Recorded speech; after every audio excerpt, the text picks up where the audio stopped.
Good afternoon students of BSc part second. मैं doctor Harsh Malhotra, associate professor in physics, आपको thermodynamics and statistical physics का paper पढ़ा रही हूँ। आज के लेक्चर में हम पढ़ेंगे applications of Maxwell's thermodynamical relations, Maxwell समीकरणों के अनुप्रयोग। बच्चों, इससे पहले के लेक्चर्स में हम मैक्सवेल समीकरणों के बारे में पढ़ चुके हैं। मैक्सवेल समीकरणों को हम डिराइव दो तरीके से हम लोगों ने डिराइव करना सीखा। उसके बाद नेक्स्ट लेक्चर में हमने आपको बताया कि वो कौन सा शॉर्टकट मेथड है जिसकी हेल्प से आप मैक्सवेल समीकरणों को याद रख सकते हैं। आज के लेक्चर में हम पढ़ेंगे क्लॉसियस-क्लैपेरियन इक्वेशन, जो मैक्सवेल समीकरणों का पहला एप्लीकेशन है जो आपके सिलेबस के अंदर है। क्लॉसियस-क्लैपेरियन इक्वेशन भी बच्चों को हम पहले डिराइव करा चुके थे। वहाँ हमने मैक्सवेल्स को समीकरणों का यूज़ नहीं किया था, वहाँ हमने थर्मोडायनेमिक्स के नियमों का यूज़ किया था। थर्मोडायनेमिक्स लॉज की सहायता से हमने क्लॉसियस-क्लैपेरियन इक्वेशन आपको पढ़ाई थी। मैंने वहीं आपको बताया था कि हम इसको बाद में मैक्सवेल समीकरणों की सहायता से भी डिराइव करेंगे। तो आज हम करेंगे Clausius Clapeyron equation, derivation of Clausius Clapeyron equation with the help of Maxwell's equation. Examination point of view से this article is very important, बहुत इंपॉर्टेंट आर्टिकल है। इसको एग्जामिनर कई अलग अलग तरीके से भी पूछता है। जैसे कई बार तो बहुत सिंपली लिखा हुआ आता है डिराइव क्लॉसियस-क्लैपेरियन इक्वेशन, और कई बार उसमें मेंशन किया हुआ होता है derive Clausius Clapeyron equation with the help of Maxwell's equation. यदि आपका मेंशन किया हुआ है तो आपको मैक्सवेल्स इक्वेशन की सहायता से करना है। अगर यदि नहीं मेंशन किया हुआ है तो आपके पास चॉइस है, आप किसी भी मेथड से इसको डिराइव कर सकते हो। क्लॉसियस-क्लैपेरियन इक्वेशन के बारे में यदि हम पहले जानना चाहें कि क्लॉसियस-क्लैपेरियन इक्वेशन क्या है। बच्चों, ये बात मैं आपको पहले भी सिखा चुकी हूँ, पहले भी बता चुकी हूँ कि यदि हम एक लाइन के अंदर क्लॉसियस-क्लैपेरियन इक्वेशन की बात करें तो शॉर्ट फॉर्म में हम इसको कह सकते हैं कि it is a differential form of face equilibrium curve. Face equilibrium curve को यदि हम डिफरेंशियल की फॉर्म में लिख दें तो वही हमारा जो है वो क्लॉसियस-क्लैपेरियन इक्वेशन है। अब फेस इक्विलिब्रियम कर्व क्या है? फेस इक्विलिब्रियम कर्व को समझाने के लिए इसके बारे में भी हम पहले बात कर चुके हैं, लेकिन यदि मैं आज बात करूं उसके बारे में तो ये दो शब्दों से मिलकर बना वर्ड है, फेस एंड कर्व। अब आता है कि फेस क्या है। फेस बच्चों आप सभी जानते हो, पदार्थ तीन अवस्थाओं के अंदर रहता है। तीन फेसेस होते हैं पदार्थ के। पहला है आपका सॉलिड, दूसरा है लिक्विड और तीसरा है गैस। ये कहलाती हैं उसके तीन फेसेस। अब इन तीन फेसेस के अंदर कोई भी पदार्थ जो है वो इक्विलिब्रियम स्टेट में किन्हीं दो अवस्थाओं में एक साथ रह सकता है। Means a substance can exist in three states, solid, liquid and gas, and out of these two the two states are generally coexist। दोनों तीन में से दो अवस्थाएं एक साथ एग्जिस्ट कर सकती हैं, ठीक है। और when the change is form from solid to liquid, यदि आपका चेंज हो रहा है सॉलिड अवस्था से हम लिक्विड अवस्था में जा रहे हैं तो वो जो ताप है जिस पर यह चेंज हो जाता है वो कहलाता है उसका मेल्टिंग पॉइंट ऑफ सॉलिड। और इसी प्रकार से यदि पदार्थ हमारा लिक्विड अवस्था में है तो लिक्विड से वेपर में चेंज हो रहा है तो वह ताप हमारा कहलाता है boiling point of the liquid. अब क्या कर रहे हैं हम आगे, हम क्या कर रहे हैं, हम ये इस क्लॉसियस-क्लैपेरियन इक्वेशन के अंदर क्या करते हैं। क्लॉसियस-क्लैपेरियन इक्वेशन हमको बताती है कि बॉइलिंग पॉइंट और मेल्टिंग पॉइंट दाब के साथ किस प्रकार से रिलेटेड है, कैसे दाब को चेंज करके मेल्टिंग पॉइंट और बॉइलिंग पॉइंट के बारे में जानकारी प्राप्त की जा सकती है। So it is possible to obtain a relation showing how the melting point and boiling point vary with pressure, and the relation was obtained by Clausius and then Clapeyron. So this relation is called as Clausius-Clapeyron equation, और इसी equation को हम first latent heat equation भी कहते हैं। अब आता है कि हाउ टू डिराइव इट। इसको डिराइव करने के लिए हम मैक्सवेल्स की समीकरणों का इस्तेमाल कर रखे हैं। यहाँ पर मैक्सवेल्स की समीकरण का हमने चौथी समीकरण का हमने इस्तेमाल किया यहाँ पर। According to Maxwell's fourth relation, Maxwell's की चौथी समीकरण के अनुसार, चौथी समीकरण क्या है आपकी, delta S upon delta V keeping constant T is equal to D P upon delta P upon delta T keeping constant V. ये हमारी है मैक्सवेल्स की चौथी समीकरण जो हम ऑलरेडी डिराइव कर चुके हैं। अब हमने क्या किया है, टी से दोनों तरफ मल्टीप्लाई किया है। एब्सोल्यूट टेम्परेचर टी से दोनों तरफ मल्टीप्लाई करेंगे तो हमारे पास क्या आ गया, T delta S upon delta V keeping constant T is equal to T into delta P upon delta T keeping constant we.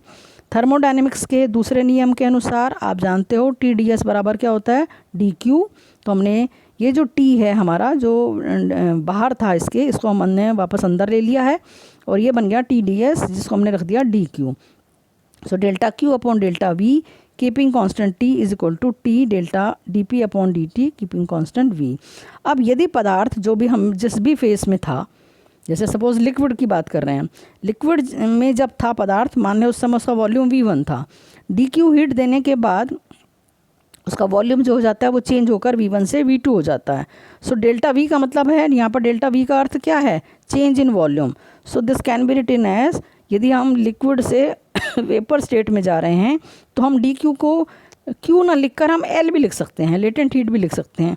So L upon V2 minus V1 is equal to T D P upon D T, और D P upon D T बन गया L upon T V2 minus V1, और यही हमारी क्या कहलाती है, क्लॉसियस-क्लैपेरियन equation. अब आता है अगला कि एग्ज़ाम में ये किस प्रकार से सवाल पूछा जाता है।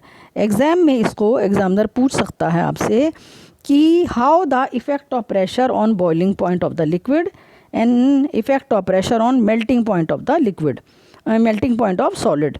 ये सवाल कई बार एग्ज़ाम में पूछा गया है 1.5 मार्क्स में, जो आपके शॉर्ट आंसर टाइप के क्वेश्चंस आते हैं।